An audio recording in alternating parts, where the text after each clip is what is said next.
नमस्कार दोस्तों, VVIP news के इस नए एपिसोड में एक बार फिर से मैं राज कौशिक आपका स्वागत करता हूं, आपको प्रणाम करता हूं। मित्रों, देश की सबसे पुरानी पार्टी कांग्रेस की स्थिति हमेशा से ऐसी नहीं थी जैसे कि आज दिखाई दे रही है। एक समय था जब श्रीमती इंदिरा गांधी जैसे दिग्गज नेता के हाथों कांग्रेस की बागडोर थी, जिन्हें भाजपा नेता अटल बिहारी वाजपेयी ने भी दुर्गा का अवतार कहा था। आज की परिस्थितियों में मैं याद दिलाता चलूं कि पाकिस्तान के दो टुकड़े करने में श्रीमती इंदिरा गांधी ने महत्वपूर्ण भूमिका निभाई थी। उनके बेटे संजय गांधी, जिनकी विल पावर इतनी मजबूत थी कि जामा मस्जिद के आसपास के अतिक्रमण को हटाने में भी उन्होंने कोई कोताही नहीं बरती थी। उसके बाद राजीव गांधी, जिन्हें भारत में कंप्यूटर क्रांति का जनक माना जाता है। ऐसे तीन दिग्गज नेता कांग्रेस में रहे और इन तीनों दिग्गज नेताओं के साथ जिस शख्सियत ने काम किया उनका नाम है के शर्मा। वो हमारे गाजियाबाद के विधायक भी रहे, कांग्रेस छात्र संगठन के राष्ट्रीय अध्यक्ष रहे, युवा कांग्रेस के राष्ट्रीय महासचिव रहे और कांग्रेस मुख्य पार्टी के राष्ट्रीय सचिव भी रहे। शर्मा जी, आपका बहुत बहुत स्वागत है। धन्यवाद। बहुत बहुत जी। जैसे मैंने तीन दिग्गज नेताओं का नाम लिया, शर्मा जी, इंदिरा गांधी, संजय गांधी, राजीव गांधी, एक वो लीडरशिप थी जिसके आप बहुत नजदीक रहे। एक आज की लीडरशिप है, चाहे हम राहुल गांधी जी की बात करें, सोनिया गांधी, प्रियंका गांधी। क्या आप बता पाएंगे कि उस लीडरशिप में और इस लीडरशिप में क्या अंतर आप महसूस करते हैं? सबसे बड़ा अंतर ये है जो मैं देख रहा हूँ कि इंदिरा जी देश की आज़ादी के आंदोलन से निकल के आई थी और जैसा कि आपको भी विदित होगा, उन्होंने महात्मा गांधी के नेतृत्व में एक छोटी ब्रिगेड बनाई थी जिसका झंडा लेकर के वो देश की आज़ादी में कूद पड़ी थी। तो लीडर मेरी नज़र में संघर्ष से बनता है जी। और इंदिरा जी का वो जो संघर्ष था, उन्होंने वो हालात देखे कि जब उनकी इंदिरा जी की माता जी किसी दूसरी जेल में, दादी, और इंदिरा जी के दादा किसी दूसरे जेल में आंदोलन में थे और वो बेचारी अकेली सड़कों पे भटकते हुए देश की आज़ादी में कूद पड़ी।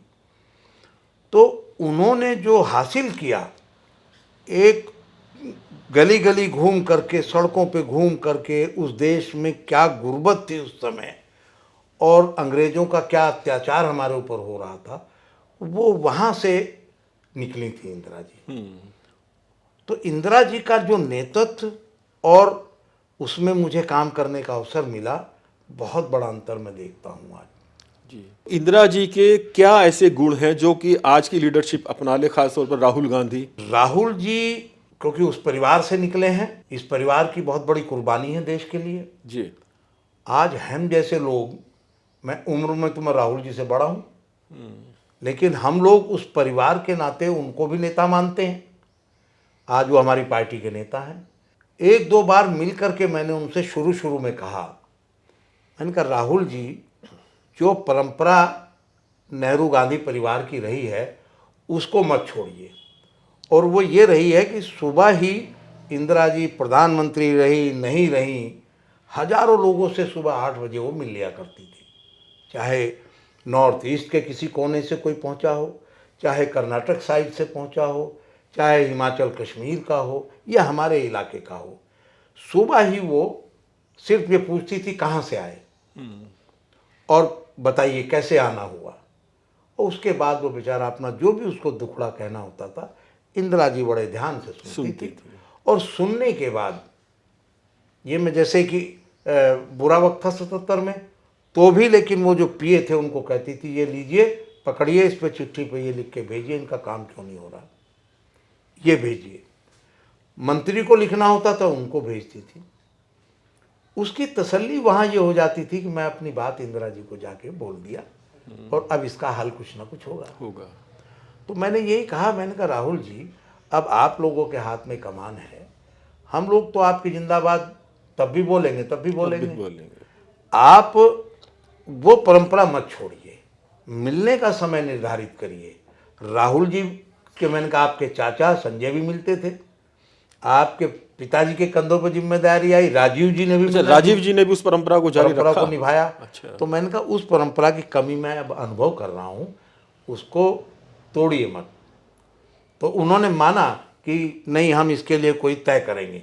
हालांकि वो ऐसा समय था कि मुझे टाइम मिला, मैं उनसे कहने तो कुछ और गया था कौशिक जी, लेकिन मुझे फिर ये बात कहनी पड़ी। ये लगा ये बात ज्यादा महत्वपूर्ण है। तो शर्मा जी, जो सुझाव आपने राहुल गांधी को दिया, क्या उन्होंने उस पर कुछ थोड़ा बहुत अमल किया, लोगों से मिलना जुलना शुरू किया? उन्होंने 1-2 बार तो किया। अच्छा। मुझे लगा कि शायद मैं मन का छोटा सा कार्यकर्ता हूँ, मैंने कुछ बात रखी, उन्होंने शायद उसको ठीक समझा तो समझा। शुरू किया। तो 1-2 बार उन्होंने एआईसीसी में मिलना शुरू किया। जी जी।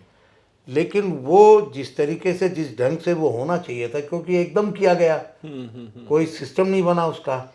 और उसमें क्या हुआ, जब आप एक इतने लंबे दौर में मिलेंगे और फिर नहीं मिलेंगे, फिर बहुत दिन के बाद उसका कोई मतलब नहीं रह उसका जाता। मतलब नहीं रह जाता। निरंतरता तो बहुत जरूरी है। निरंतरता। तो क्या हम ये भी कह सकते हैं, इस तरह इंदिरा जी संघर्ष के बीच से निकली, राहुल जी थोड़ा सुविधाओं के बीच से निकले, तो वो भी कुछ व्यक्तित्व में अंतर उससे रहता है? जी, एक जो मैं सबसे बड़ा अंतर मैं फील करता हूँ, मैं अपना फील करता हूँ, हो सकता है कि मैं गलत भी हूँ। जी। मैं एक तो ये करता हूँ, आपको याद होगा राहुल जी जब पढ़ रहे थे, छोटे थे, उस समय कितना बड़ा हादसा हुआ, जो जिस हादसे से पहले तो इंदिरा जी के हादसे से हम नहीं उबर पाए, फिर वो हादसा जिसको हम सोच नहीं सकते थे कि अब भी हो सकता है। राजीव जी ने कमान संभाली, वो ना चाहते हुए संभाली, लेकिन उन्होंने अपने को ऐसा प्रिपेयर किया, ढाल लिया उस पर। ढाल लिया उसमें, और फिर वो पूरी ताकत लगा दी उन्होंने। गली गली घूमे, कूचे कूचे, और उस बीच में जो हादसा हुआ, तो दूसरा हादसा देख के हम सब लोग विचलित हो गए। और राहुल गांधी, और आप समझ सकते हैं बच्चे थे, प्रियंका गांधी दोनों ही बच्चे थे, तो स्वाभाविक है कि इनके ऊपर क्या गुजरी होगी। एक भय बिछा दिया घर के अंदर कांग्रेस में नेताओं ने कि भाई अब आप पे भी हमला हुआ, अब ये आतंकवादी शायद लगे। उनका स्कूल जाना भी बंद हो गया था, स्कूल ऐसा जाना भी बंद हुआ, फिर उनका एडमिशन बाहर कराया गया। तो जिसे कहते हैं कि दूरी बन गई एक तरीके से। और दूरी के साथ साथ कांग्रेस के ही लोगों ने कुछ उनमें एक भय बिठा दिया कि अपनी सुरक्षा पे ध्यान रखिए, अपने उस पे रखिए, पता नहीं कल को कहीं आप पे ना हमला हो। तो एक ऐसा वातावरण में पले हैं ऐसा वो। वातावरण बन गया। ये फर्क अच्छा, है। जैसे इंदिरा जी के समय हालांकि आप उनके बहुत नज़दीक रहे, लेकिन जैसे आर के धवन साहब थे या इस तरह के और लोग थे जो कि उनके बहुत नज़दीक थे, और हम तो ये सुनते रहे हैं, उस सिस्टम को तो नहीं देखा, कि कहीं ना कहीं वो एक माहौल ऐसा बना के रखते थे, किससे मिलना है किससे नहीं मिलना। उनकी अपनी राजनीति भी चलती थी, शायद आप भी कहीं ना कहीं उसका शिकार हुए। तो क्या ऐसे ही कुछ लोग राहुल गांधी के इर्द गिर्द भी हैं जो अपने हिसाब से चलाना चाहते हैं उन्हें? जी, ये अनुभव मेरा शुरू से है। मैं अपना ही एक, क्योंकि ये सवाल बड़ा महत्वपूर्ण है जो आपने पूछा, मैं इस पे अपना ही एक उदाहरण आपके सामने रख रहा हूँ। मैं, एक परिस्थिति बनी कि मैं इंदिरा जी को, मेरठ एक बड़ी सभा मैंने बुरे दौर में 77 में मैंने की, वो उससे प्रभावित होकर वो उन्होंने मुझे घर से बुलाया और कहा कि अरे भाई शर्मा जी, आपने इतना बड़ा प्रोग्राम किया और आप उसके बाद मिले नहीं कभी आकर के। तो मैंने कहा मैडम, मेरा कोई मिलने की बस ये था कि दिल में एक इच्छा थी कि आपकी सभा अच्छी हो। अच्छी हो। मैं मेरठ विश्वविद्यालय, मेरठ कॉलेज प्रेसिडेंट बना था, मैंने कहा। तो मेरे साथ बड़ी भीड़ थी, तो बस इंदिरा जी याद आती थी मुझे। और मैंने कहा क्योंकि लोक दल, और कहूँ तो अगर चौधरी साहब का ये था कि भाई इंदिरा गांधी को मेरठ नहीं आने देना है, बस वो एक चेतावनी हमें थी मन में, तो हम आपको ले गए थे। उसके बाद वो पूरा हुआ तो हमारा मन कुछ बनने उनने का नहीं था। तो खैर हुआ क्या कि उन्होंने कहा नहीं, हम आपको जिम्मेदारी पे लगाना चाहते हैं। मैंने कहा मैडम, मेरी कोई ऐसी इच्छा नहीं है। बहुत मैंने मना किया, लेकिन उन्होंने मुझे बुला करके कहा कि देखिए आज तो मैं, बिहार का दौरा है, आप शर्मा जी लेकिन कल आइए, हम आपको काम पे लगाना चाहते हैं। अब मैं बड़ा डरता हुआ अगले दिन गया। तो अगले दिन उन्होंने मुझे, मेरे हाथ में एक चिट्ठी दे दी, और उन दिनों ऑल इंडिया कांग्रेस के जनरल सेक्रेटरी होते थे अब्दुल रहमान अंतुले, जो महाराष्ट्र के चीफ मिनिस्टर बने। तो अंतुले जी से उन्होंने कह रखा होगा पहले ही कि आप लेटर बना के लाइएगा और मैं सुबह मैं यहीं साइन करूँगी, उसको ही। तो मैं गया, मैंने प्रणाम किया तो उन्होंने कहा अरे आइए आइए, तो अपने ड्राइंग रूम में वो कहा अब बैठिए शर्मा जी कहती थी। ऐसे सामने वो बैठी थी, ऐसे हम बैठ गए, सामने क्या साइड में थी यूँ इस तरह। पहले तो हम इतनी बड़ी लीडर से इतने नज़दीक से मिल रहे तो बैठने की भी हिम्मत नहीं कर पा रहे थे, लेकिन अरे बैठिए बैठिए 3 बार उनका मन का, मैं बैठ गया। तो कहने लगी शर्मा जी हम तो समझते थे कि अभी आप लड़के हैं, क्या कर पाएंगे, लेकिन जो आप कह रहे थे आप वास्तव में वो आपने करके दिखाया। मुझे हालांकि यकीन नहीं था, कहने लगी। मैंने कहा जी सब आपका आशीर्वाद था इसलिए हो गया। तो कहने लगे चलिए खैर, मैंने इसलिए बुलाया था आपको कि अब हम आपको कुछ काम देना चाहते हैं। तो मैंने फिर हाथ जोड़ लिए, कोशिश की, मैंने कहा मैडम मेरी औकात का कोई छोटा मोटा काम मुझे दे दीजिएगा। मैंने कहा वैसे मेरी कोई दिली इच्छा नहीं है, क्योंकि मैं घर में बड़ा हूँ और अब फादर भी ये चाहते हैं कि अब हम कुछ काम देखें, उनकी जिम्मेदारी कम हो। तो मैंने कहा इसलिए। तो कहने लगी, उन्होंने तुरंत घंटी बजाई और चपरासी आया और अरे बुलाइए अंतुले जी को। अंतुले जी दूसरे रूम में बैठे थे, फाइल लेके आए, वो फाइल ऐसे रखी, पेन उठाया बराबर से स्टूल से, साइन किए डियर शर्मा और यूँ करके मुझे किक शर्मा और अपने साइन, और कहा लीजिए शर्मा जी बधाई आपको बहुत बहुत। अब हमने नज़र दौड़ाई, लेटर पढ़ा, इंग्लिश में था, समझ लिया। आप यकीन नहीं करेंगे कौशिक जी, जब मैं बना मैं स्वयं भी एनएसयूआई नहीं जानता था, क्योंकि एनएसयूआई देश में कहीं पॉपुलर थी ही नहीं उस समय। डॉक्टर शंकर दयाल शर्मा जी की बेटी गीतांजलि उसकी अध्यक्ष थी उस जमाने में, और इंदिरा जी ने उनको हटा के मुझे आपको राष्ट्रीय अध्यक्ष बनाया, राष्ट्रीय राष्ट्रीय छात्र संगठन का अध्यक्ष। आपने मेरठ में एक सभा कराई छात्र नेता के रूप में। उसकी अहमियत इंदिरा गांधी जैसी इतनी बड़ी नेता उन्होंने समझी कि आपने चरण सिंह के प्रभाव वाले क्षेत्र में उन्हें बुला लिया, और चरण सिंह नहीं चाहते थे, और आपको इतनी बड़ी जिम्मेदारी दे दी।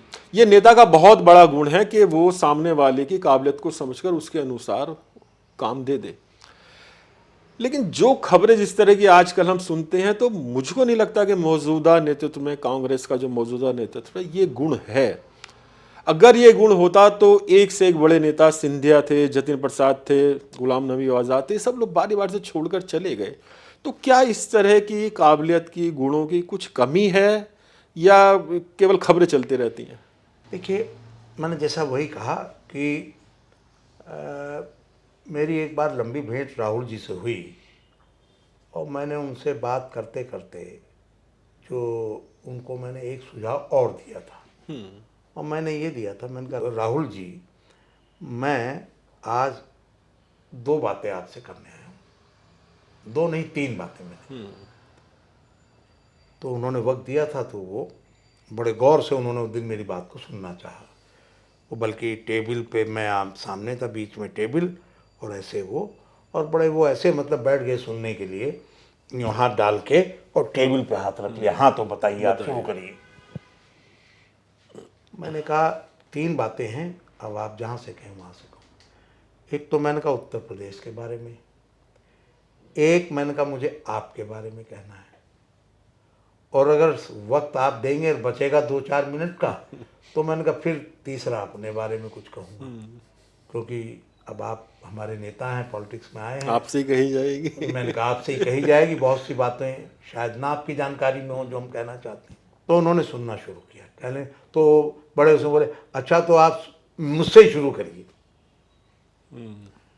तो मैंने उनसे पहला मैंने उनको ये सुझाव दिया, मैंने कहा राहुल जी मैं ये देख रहा हूँ पिछले कुछ दिनों से, अखबार में पढ़ता हूँ या टीवी में, कि राहुल जी का 2 दिन का अमेठी का दौरा, और दौरा पूरा करके राहुल जी आज दिल्ली वापस आ गए। यही पढ़ने को आता है, टीवी पे भी यही आता है। मैंने कहा जबकि हम ये समझते थे, अब मैंने कहा राजीव जी के बाद आप हमारे लीडर हैं, तो आप देश भ्रमण पर निकलेंगे। मैंने कहा कहीं कुछ सुनता ही नहीं हूँ इसके बारे में। मैंने कहा जबकि, तो कहेंगे क्या करना चाहिए, बीच में टोक दिया मुझे क्या करना चाहिए। मैंने कहा अगर आपको खाली अमेठी का नेता रहना है तो मुझे कुछ नहीं कहना, और अगर आपको देश का नेता बनना है तो मैं ये चाहता था कि आप अमेठी तो रखिए, कॉन्स्टिट्यूंसी आपकी 2 दिन 4 दिन जो भी आपको रखना है, लेकिन मैंने कहा मैं ये सोच रहा था कि अब आप दूसरे टर्म के एमपी हैं। मैंने कहा पता चले कि आज राहुल जी की सभा एक पांडिचेरी में है, अगले दिन सुना वो वहाँ हिमाचल में प्रोग्राम लगा पूरे हुआ है। देश में होना चाहिए। मैंने कहा देश में, और मैंने कहा उसमें ज़्यादा वक्त आपको मैं चाहूँगा कि उत्तर प्रदेश में दीजिए, क्योंकि कांग्रेस यूपी में प्राय समाप्त जैसी है इस समय, तो इसलिए मैंने कहा यूपी को ज़्यादा समय दीजिए। तो उन्होंने बस सुन रहे थे क्योंकि ध्यान से, तो उन्होंने कहा तो आपका मतलब ये है कि मुझे निकल पड़ना चाहिए? मैं तो यही कह रहा हूँ आपसे, बाकी तो आपको समझना है। तो दौरे आपके शुरू हो जाए। मैंने कहा आपको लीडर हमारा बनना है, कांग्रेस का लीडर बनना है, और तभी आप जगह जगह से समझ पाएंगे कि हमारी क्या परिस्थितियां हैं देश की, क्या गरीबों का है, क्या अमीरों का है, क्या किसानों की समस्याएं हैं, क्या महिलाओं की है, बहुत सारी चीज़ें आप वहीं से लाएंगे। ठीक है, यूँ करके हाथ मारा टेबल पे। तो अब यूपी के बारे में मैंने कहा यूपी में ये चाहता हूँ कि अब यूपी बड़ी लीडरशिप तो सब खत्म हो गई। एक दौर था कि कभी हम सुनते थे कि कमलापति त्रिपाठी हैं, नारायण दत्त तिवारी हैं, तिवारी जी जब तक जिंदा थे, या बहुगुणा जी हैं, और मैंने कहा एक से बड़ा एक बढ़ के मैंने कहा लीडर उस दौर के, क्योंकि चले आ रहे थे। अब मैंने कहा जब हम एमएलए थे उसके बाद से मैंने कहा हम भी सिटिंग काटे गए थे, कांग्रेस खत्म हो गई है, अब किसी की कोई सुन नहीं रहा है, देख नहीं रहा है, पुराने लोगों को, तपे हुए लोगों को कोई देख नहीं रहा है, उनकी कोई सुनवाई नहीं हो रही है। तो आप उत्तर प्रदेश में, मैं ये कह रहा हूँ, यूपी खड़ा हो गया तो देश खड़ा हो जाएगा। क्या कांग्रेस पुराने स्वरूप में लौट सकती है? मुझे तो लगता नहीं कि कभी, और लगातार सिमटती जा रही है, हार पे हार, हार पे हार। देखिए मैं कौशिक जी, इसका मुझे बीच में एक अनुभव, मैंने वो भी कहा था, एक दिक्कत सबसे बड़ी जो अब पार्टी में आ गई, पहले नहीं थी, ये भी अंतर बताऊंगा मैं आपको। देखिए इंदिरा जी से लोग खौफ खाते थे कि यार कोई सही बात ना करो उनके सामने, लीपापोती वाली करो, डरते थे। मेरा अनुभव यह है कि मैं बिल्कुल खरी बात इंदिरा जी को कहता था, और उसके बाद मैंने ये मार्क किया कि वो मुझे उल्टा क्वेश्चन कर देती थी, शर्मा जी ये आपको कैसे अनुभव हुआ? उसकी गहराई में जाना चाहती थी। यस, वो गहराई में जाने के लिए सवाल कर देती थी, और मैं फिर उसका भी उत्तर दिया उनको। मैंने कहा मैडम मैं देवता नहीं, लेकिन देखिए, मैंने कहा मैडम मुझे इंट्रोड्यूस आपने किया, मेरी लॉयल्टी पहले आपसे, कांग्रेस से, मैं कांग्रेस में कोई चीज़ गलत लगी तो मैं आपको बता दूंगा, बाकी तो आप लीडर हैं, आपको करना ना करना तो शिरोधारी। मैंने कहा लेकिन मैं समझता हूँ कि मेरा फर्ज है कि मैं आप तक वो बात पहुँचाऊँ, और वो उसको सुनती थी, वो सुनती थी। आज ना मिलने का टाइम है, और अगर हम बता दें, और जैसा कि अगर हम बाहर खड़े होकर कोई कह भी दें कि भाई ये पार्टी में कमी है, तो जो नज़दीक बैठे हैं 4 लोग, वो उसको उस तरह से कहेंगे राहुल जी को, राहुल जी ये के शर्मा की इतनी बड़ी हैसियत हो गई कि ये आपको क्रिटिसाइज कर रहा है, इसको दूसरे ढंग से कहेंगे क्रिटिसाइज करना, ये नहीं कि वो सच को सामने रखने, उस वे में नहीं ले जाए, उस वे में। हाँ, तो ये तो बहुत बड़ा अंतर हो गया। अच्छा शर्मा जी, जैसे इंदिरा गांधी जी की आप बात कर रहे हैं, आए दिन ये चर्चा पहले चलती रही, अब तो उतनी नहीं चलती, कि प्रियंका गांधी में इंदिरा गांधी की छवि है, शक्ल सूरत भी मिलती है, आवाज़ भी मिलती है, लेकिन देखने में आया कि प्रियंका गांधी अब सांसद तो बन गई, लेकिन यूपी में कुछ उस तरह के नतीजे वो भी नहीं ला पाई।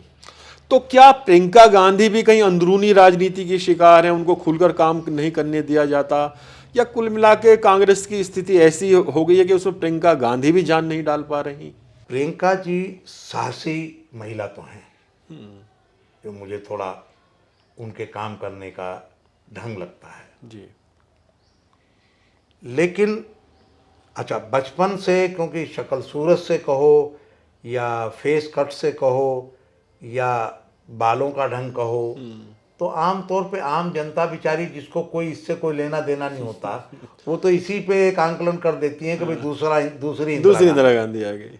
बिल्कुल ठीक है, नेचुरली कुछ ना कुछ तो गुण आते ही हैं परिवार में, बच्चों में आते ही हैं, दादा के, नानी के, दादा दादी के, किसी के भी। तो प्रियंका जी का फेस, चलना फिरना, वो सब चीज़ काफ़ी हद तक मेल खा सकती मेल खा है, सकती लेकिन खाली उससे तो काम नहीं चलेगा।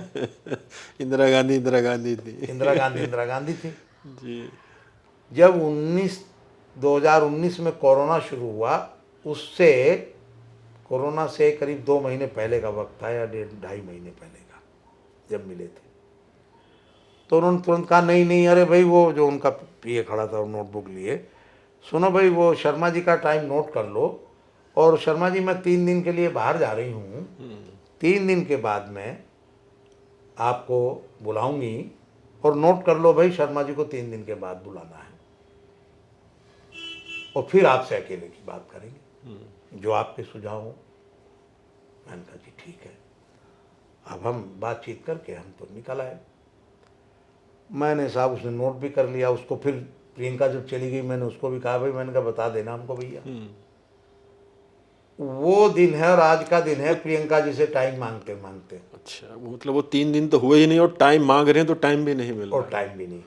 यहाँ तक कि पीए फोन नहीं उठाता, मैं ये बता रहा हूँ। ओहो, तो शर्मा जी मतलब वो तो टाइम दें या नहीं दें वो बात का इशू है। हाँ, पीए ही फोन नहीं उठा पीए रहा। फोन नहीं लेता, पीए ये कोशिश नहीं करता कि मैं नोट कर लूं कि कौशिक जी ने टाइम मांगा है मैडम, और वो लिस्ट उनके सामने चली जाए। कुछ तो जवाब मैं दूं, टाइम नहीं मिल रहा, यही कह दें अभी यही नहीं कह मिल दें कि अभी नहीं। रहा, अभी नहीं। तो आज तक वो दिन नहीं आया कि वहां से कोई ये जवाब आया हो कि आपको 5 मिनट का वक्त फला दिन का है और आप आइए। तो अब हम तड़प के रह गए, ये कांग्रेस कैसे खड़ी होगी आप बताइए। जी। ना तो हमारी उपयोगिता, हमारे जैसे और जो लोग हैं ना उनकी कोई उपयोगिता। पूरे देश में हजारों लाखों लोग इस तरह के होंगे। लाखों लोग हैं। और ये भी बड़ी बात है शर्मा जी, कुछ लोगों ने तो कांग्रेस छोड़ी, लेकिन जैसे आप हैं सोचते भी नहीं, या बाकी लोग अभी भी कांग्रेस से जुड़े हुए हैं इसके बावजूद। अगर आप सही देखें, पूछें, मुझे मुलायम सिंह जी ने बुलाया 2004 में, मुझे मायावती ने घर पे टिकट भेज दिया जी। कि गाजियाबाद मुझे ब्राह्मण को लड़ाना है। बिल्कुल उस तरह की खबरें सिंबल यहाँ आया मेरे पास, मैंने रिफ्यूज कर दिया। मुलायम सिंह जी मिलते थे, अरे भाई शर्मा जी हमारे साथ आओ हम लड़वाएंगे। मैंने इनकी वफादारी में कैरियर खराब कर लिया अपना। मेरा तो कैरियर यही है ना, यही जब एक बार एमएलए हो गया ठीक या बात। एमपी हो गया, तो अब मैं कहीं दुकान तो खोल के बैठूंगा नहीं घंटा घर पे। ठीक बात है, राजनीति ही करनी है। मुझे राजनीति करनी है, चाहे आप छोटी करवाएं, चाहे संगठन की करवाएं, चाहे बड़ी करवाएं। तो जब आप हमारी उपयोगिता ही नहीं समझ रहे हैं कहीं, इसका मतलब हम तो अब तो हम ये समझने लगे कि हाई कमांड नहीं चाहता हम लोगों को, क्योंकि अब उन पदों पे जहां इनको गंभीर लोगों को बिठाना चाहिए, सीनियर लोगों को बिठाना चाहिए, वहां किसी भी नए लड़के को कहीं से, जिनको हम नहीं जानते इतने दिन 50 साल काम करके हाँ, पार्टी पब्लिक में, तो क्या जानती है, हम नहीं जानते उनको क्या उनका कि आधार कौन होगा। महामंत्री बना दिया, ये कौन प्रदेश में शर्मा जी बना। इन विषयों पे सोनिया जी का क्या रवैया रहता है, उनसे मिलना या अपनी बात पहुंचाना उनका? सोनिया जी जब तक मिलती रही तो 10 साल चली गाड़ी। जी, 10 साल सरकार चली। वो मिलती थी, भले ही वो उतना टाइम ना दें, लेकिन उनको भी हम यही कहते थे जब वो नहीं आई थी कि आप इंदिरा जी की परंपरा को जारी रखिए। सुबह ना मिली, वो तो 8 बजे ही मिल लेती थी इंदिरा गांधी, और फिर अपने प्राइम मिनिस्टर ऑफिस जाती थी सबसे मिल के। मैंने कहा आप चाहे 10 बजे मिलो, सुबह जल्दी ना मिलो, लेकिन आप कांग्रेस अध्यक्ष के नाते मिलो। मिलोगी तो वर्कर, क्योंकि देखिए यहाँ आपकी लीडरशिप को, या इंदिरा जी या राजीव जी को, ये पावर हाउस है, आप समझ लीजिए। ठीक बात है, यहीं से एनर्जी मिलेगी। यहाँ से एनर्जी मिलेगी। और हम थोड़ी, आप कुछ ना करिए हमारा, लेकिन आपसे बात करके गए तो हमारी, हम में एनर्जी आ गई, फिर हम जाके उसको एक्सप्लोर करते हैं आगे। बिल्कुल बिल्कुल। मैंने कहा ये सिस्टम नहीं बंद होना चाहिए। वो मिलती थी, अब जब से उन्होंने मिलना बंद कर दिया, अब उन्होंने राहुल जी पे छोड़ दिया सारा। अच्छा शर्मा जी, कांग्रेस के एक नेता के नाते आप आज के प्रधानमंत्री नरेंद्र मोदी को किस दृष्टि से, किस नज़रिए से देखते हैं? जिस तरह उनकी लोकप्रियता पूरी दुनिया में तमाम एजेंसी सर्वे करती हैं तो नरेंद्र मोदी नंबर 1 आते हैं। कौशिक जी, मैं इसका ये देख रहा हूँ, हमारे देश की जो नई पीढ़ी है, आपको भी अनुभव हुआ होगा, ये आजकल कोई बीबीए, कोई एमबीए, कोई ये, कोई इंजीनियरिंग, कोई ये, वो अपनी एक एजुकेशन तक सीमित है।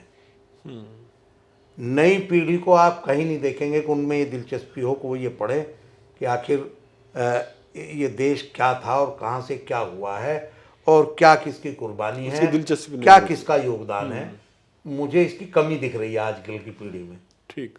तो ये पीढ़ी ऐसे देख रही है आजकल की पीढ़ी कि जैसे इस देश में जो कुछ किया नरेंद्र मोदी नहीं कर दिया, वो बस वहीं तक सीमित है। वो ये बाउंड्री है, इसके पीछे का उन्हें पता ही कुछ नहीं क्या नहीं है। है। और शायद बताया भी नहीं जा रहा इसमें, ये भी तो है शर्मा जी। बताया भी जब आप जैसे लोगों को घर पे बैठाया जाएगा तो बताएगा कौन? कौन बताएगा उनको?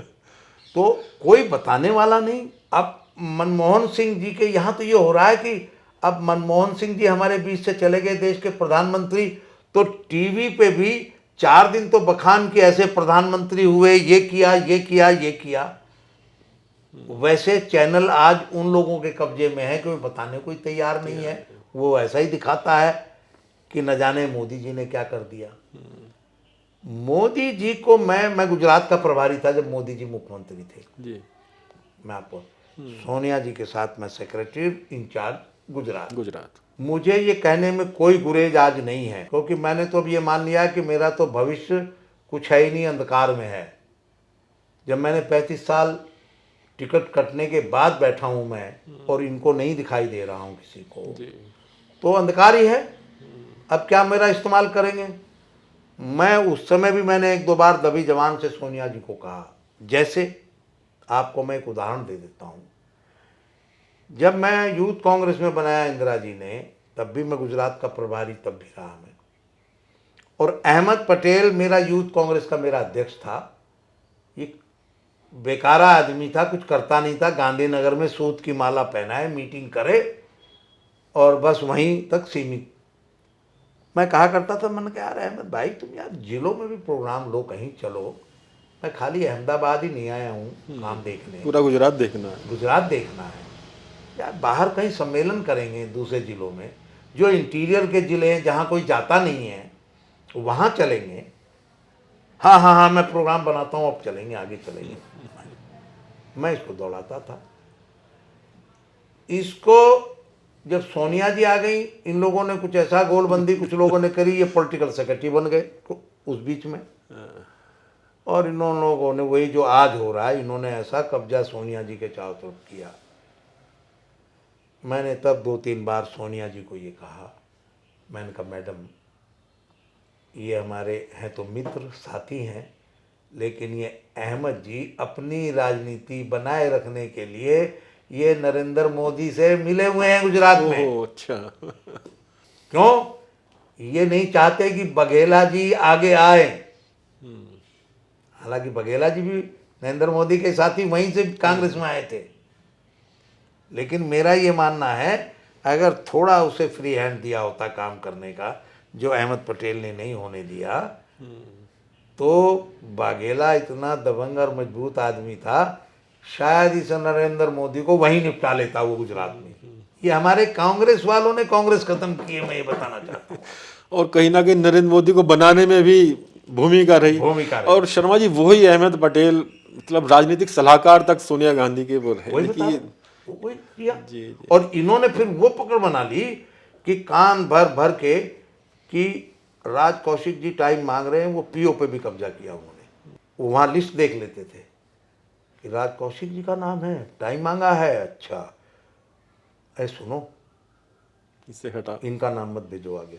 ये बात ही ना पूछो, उन्होंने टाइम मांगा है, मिलने नहीं दिया सोनिया जी। चलिए शर्मा जी, जब आखिरी में संक्षिप्त में कांग्रेस के लिए कुछ सुझाव जो आपके बिल्कुल दिल से आत्मा से निकले। कौशिक जी, दिल और आत्मा में मेरा परिवार, क्योंकि कांग्रेस के अलावा सोचा ही कुछ नहीं, कभी नहीं सोचा बिल्कुल। तो पहली बात तो ये कि दिल में बड़ी पीड़ा है, ये दुर्दशा देखते हुए कष्ट होता है कि कितना इसके लिए मेहनत की, महीनों महीनों घर से बाहर पड़े रहे, मैंने अपने बच्चे नहीं देखे, मुझे ये नहीं होता था कि फीस गई कि नहीं गई, लैंडलाइन होते थे मिलती नहीं थी, कॉल सारी रात मिलाते रहते थे बैठे हुए, कभी अरविंद से कभी मदन से कि भाई देख लेना, वो पहली में एडमिशन कराया उसका मैंने, फीस गई कि नहीं गई, बच्चे नहीं देख पाए, और आज हमें ये दिन कांग्रेस में देखना पड़ रहा है। तो पीड़ा तो बहुत है। और जो हालात हैं अगर ये नहीं बदले, जो कमी पार्टी में हो रही है, मैं कहना चाहता हूं राहुल जी ने भी बाहर से जो लोग आ रहे हैं छोड़ के पार्टियां, उन पे ज़्यादा भरोसा कर रहे हैं और उन्हीं को सब पदों पे लाते हैं। प्रियंका जी ने भी जो बाहर से लोग छोड़ के आए हैं उन पे भरोसा ज़्यादा करें, उनको ही पद दे रहे हैं, बिठा रहे हैं। जो ओरिजिनल ब्रीड थी कांग्रेस की उसको दरकिनार कर रहे हैं, नजरअंदाज किया जा रहा तो इसलिए मुझे तो दिखाई भविष्य दे नहीं रहा उत्तर प्रदेश में खास कर है। रहा हूँ। हाँ, इतना परिवर्तन यूपी में भी देखता हूँ, जनता में रहता हूँ मैं, रोज शादियों में जाता हूँ, सगाइयों में जाता हूँ, मरने जीने में जाता हूँ। लोग ये कहते हैं कि शर्मा जी इसे कांग्रेस को सुधारो, लोग दुखी हो गए हैं बीजेपी से, महंगाई है, कोई कानून व्यवस्था नहीं है, ये हिंदू मुसलमान से देश कब तक चलेगा। बस एक घूंटी पिला रखी है इन्होंने, योगी मोदी ने, हिंदू मुसलमान, कभी वक्फ बोर्ड, अब और कुछ नहीं तो पहलगाम हो गया। तो ये तब तक चुनाव अगले आएंगे तब तक यही हरकतें चलती रहेंगी और इन्हीं को जिंदा रखेंगे और सींचते रहेंगे कि ताकि हिंदू मुसलमान पे चुनाव हो जाए और हम फिर जीत जाएं। काम आज लाखों करोड़ रुपए का कर्जा वर्ल्ड बैंक का है देश पे, नोटबंदी ने तबाह कर दिया देश। गैस का सिलेंडर जो हमने, आपको तो याद होगा, 400 रुपये पे छोड़ा था, हमें अच्छे से याद है 14 में जब ये आए मोदी जी, आज वो 1100-1200 रुपये पे है। तेल हमने 60 रुपये पे पेट्रोल छोड़ा था, वो आज 100 रुपये पे है। डीजल तो मैं 100 रुपये में अपनी एम्बेसडर होती थी टंकी फुल करवा लेता था दिल्ली जाके, जब मैं दिल्ली रहता था। आज डीजल आप 1 लीटर लेंगे 97 रुपये, पेट्रोल के बराबर ही है लगभग। बराबर ही है लगभग। सीएनजी लाए थे गरीब को हेल्प करने के लिए, कोई डीजल कुछ महंगा हुआ है, कुछ ही महंगा हुआ था जबकि। तो उस वक्त सीएनजी इसलिए लाए थे कि जो लोग गाड़ियां ले रहे हैं, सीएनजी 10-12 रुपये पे सीएनजी हमने चालू की थी हम लोगों ने, कांग्रेस ने। आज वो पेट्रोल के बराबर ही आ रही है, 7 रुपये, वो भी नीचे है, डीजल के बराबर है महंगाई। लेकिन किसी से बात करो आप, शर्मा जी सब बात ठीक है, सब बात ठीक है। मैंने कहा फिर ये भी कहते हैं कि महंगाई बहुत है, तो मैंने कहा मैं मजाक कर देता हूँ मजाक में कि मैंने कहा जय मोदी की, तो फिर वो मैंने कहा जी आप तो वो कर रहे हो। मैंने कहा भाई वोट तो तुम्हें फिर मोदी को ही देनी है। यही शर्मा जी, कहीं ना कहीं इसका कारण ये भी तो है ना कि कांग्रेस ने एक स्पेस दे रखा है। कांग्रेस खुद खड़ी नहीं हो रही तो कोई ना कोई तो रहेगा वो जगह को मोदी और अमित शाह योगी बहुत बहुत माकूल और सही आपने सवाल उठाया, यही मैं कह रहा हूँ। कांग्रेस ने स्पेस, अब जहाँ भी हम जाते हैं लोग बहुत से तो ये कहते हैं जो जो जो जीनियस है, इंटेलिजेंट, चलो शर्मा जी बात तो ठीक है, चलो हिंदू मुसलमान तो अब लोग समझने लगे, लेकिन अब जाए कहाँ। आपके यहाँ तो लीडरशिप ही नहीं डेवलप हो रही। तो आपने सवाल पूछा, ये अब जनता के जवान पे आने लगा कि अंधों में काना सरदार, इसलिए मोदी चल रहा है। हम सुधरेंगे नहीं, हम दूसरों को सुधारना चाहते हैं। तो शर्मा जी बहुत अच्छा लगा आपसे बात करके, बहुत स्पष्ट शब्दों में अपने पीड़ा को आपने व्यक्त किया और बहुत ही नपे तुले शब्दों में। हम उम्मीद करते हैं कांग्रेस हाईकमान तक के शर्मा जी और उन जैसे सैकड़ों हजारों लोगों के मन में जो भावनाएं वो कांग्रेस हाईकमान तक पहुंचे और कांग्रेस एक बार फिर से पहले की तरह उठकर खड़ी हो जाए और जो स्पेस वो खुद भाजपा को दे रही है कहीं ना कहीं उसमें कमी आए और कम से कम दो दलों में संघर्ष जैसी भूमिका तो बने। अब तो सब कुछ ऐसा लगता है जैसे कि एक तरफा चल रहा हो। शर्मा जी बहुत बहुत धन्यवाद। बहुत बहुत बहुत धन्यवाद कौशिक जी आपका, आपने वक्त दिया हमें इसके लिए और आपने स्नेह दिया, बहुत आभारी हैं आपके। Thank you.